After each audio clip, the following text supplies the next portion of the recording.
দুদিন ধরে শুল্ক কর্মকর্তা কর্মচারীদের কমপ্লিট শাটডাউনের কারণে অচল চট্টগ্রাম কাস্টম হাউস ও বন্দর। স্থবির আমদানি রফতানি বাণিজ্য, পণ্য খালাস ও রফতানি বন্ধ থাকায় ইয়ার্ডে ও আইসিডিতে তৈরি হয়েছে কন্টেইনার জট। হচ্ছে না রাজস্ব আদায়। এমন কর্মসূচি দীর্ঘায়িত হলে অর্থনীতিতে মারাত্মক ক্ষতির শঙ্কায় ব্যবসায়ীরা।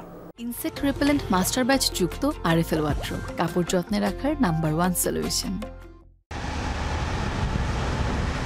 আমদানি পণ্য ডেলিভারি নেওয়ার জন্য দুদিন ধরে চট্টগ্রাম বন্দরের বাইরে অপেক্ষায় এসব লরি কাভার্ড ভ্যান। কাস্টমস হাউসে শুল্কায়ন বন্ধ থাকায় পণ্য খালাস হচ্ছে না বন্দরেও। স্বাভাবিক সময়ে চট্টগ্রাম বন্দরে প্রতিদিন 4 থেকে 5,000 কন্টেইনার ডেলিভারি হলেও দুদিন ধরে কাস্টমস কর্মকর্তা কর্মচারীদের কমপ্লিট শাটডাউনের কারণে এখন তা শূন্যের কোটায়। পোশাক শিল্পের 3,500 কন্টেইনার রপ্তানি পণ্য আটকে আছে। বন্দরের অভ্যন্তরে এবং 19টি প্রাইভেট আইসিডিতে তৈরি হয়েছে রেকর্ড কন্টেইনার জট। বহির্নোঙরে পণ্য নিয়ে খালাসের অপেক্ষায় থাকা জাহাজের সংখ্যাও বাড়ছে। ডেলিভারি টোটালি নাই এবং আমাদের এক্সপোর্ট শিপমেন্টও বন্ধ কমপ্লিটলি। টোটাল একটা স্থবিরতা বিরাজ করছে। তো এই অবস্থা চলতে থাকলে আমাদের যে আমদানি কন্টেইনার এগুলো জমতে থাকবে, এক পর্যায়ে আমাদের ধারণ ক্ষমতার অতিরিক্ত হয়ে যাবে এবং সর্বোপরি চট্টগ্রাম বন্দরের অপারেশন কার্যক্রম স্লো হয়ে যাবে। এদিকে কমপ্লিট শাটডাউনের দ্বিতীয় দিনেও কার্যত অচল চট্টগ্রাম কাস্টমস হাউস। সব কক্ষ তালাবদ্ধ, শুল্কায়ন কার্যক্রম ও রাজস্ব আদায় কার্যক্রম সম্পূর্ণ বন্ধ। ঈদের ছুটি গেল 10 দিন, এটা এখনো কন্টেইনার জটই সূত্র নাইছে চিটাংপুর থেকে। তাহলে এর মধ্যে আবার আরেকটা জট, তাহলে এটার একটা পুরো একটা হজবরল অবস্থা হয়ে গেছে। জাহাজ থেকে যেগুলো নামতেছে কন্টেইনার সেগুলো ওইভাবেই করে আছে, কিন্তু ডেলিভারি হচ্ছে না।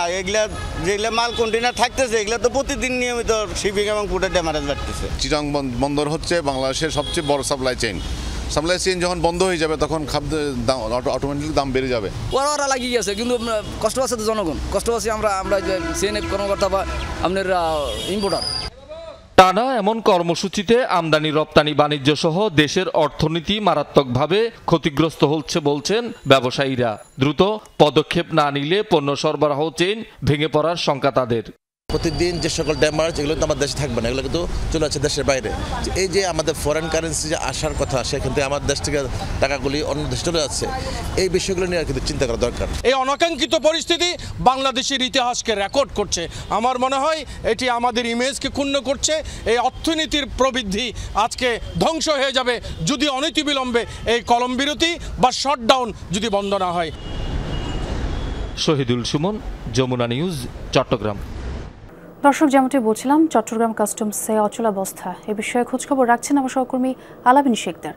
আলামিন, সরকার তো বিবৃতি দিয়েছে এবং কর্মকর্তা কর্মচারীদেরও কর্মস্থলে ফিরে যাওয়ার আহ্বান জানিয়েছে। এখন একটু জানাবেন বন্দরের বর্তমান চিত্র আপনি কেমন দেখছেন?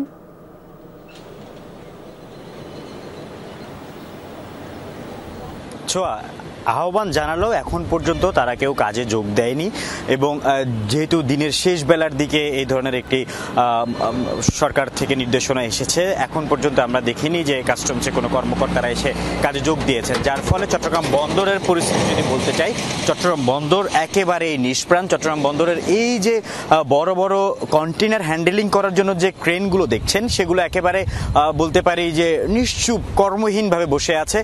একটু যদি আমি স্পষ্ট আকারে দেখাতে চাই, আমার ঠিক বামে একটা ক্রেনের যিনি চালক তাকে দেখা যাচ্ছে, তিনি একদম হয়তো ভিতরে বসে থাকতে থাকতে ঘুমিয়ে গেছেন। সেই দৃশ্যটা হয়তো কিছুটা ক্লোজ করে জুম দিয়ে যদি আমরা দেখাতে চাই, সেখানে কিছুটা বুঝতে পারবেন যে বন্দরের ভেতরের অবস্থা কি। এবং বন্দরের ভেতরে যে বিশাল কন্টেইনারগুলোর যে স্তূপ আকারে পরিণত হয়েছে, সেটাতেও বোঝা যায় যে কোনো রকমের হ্যান্ডেলিং এর কার্যক্রম নেই।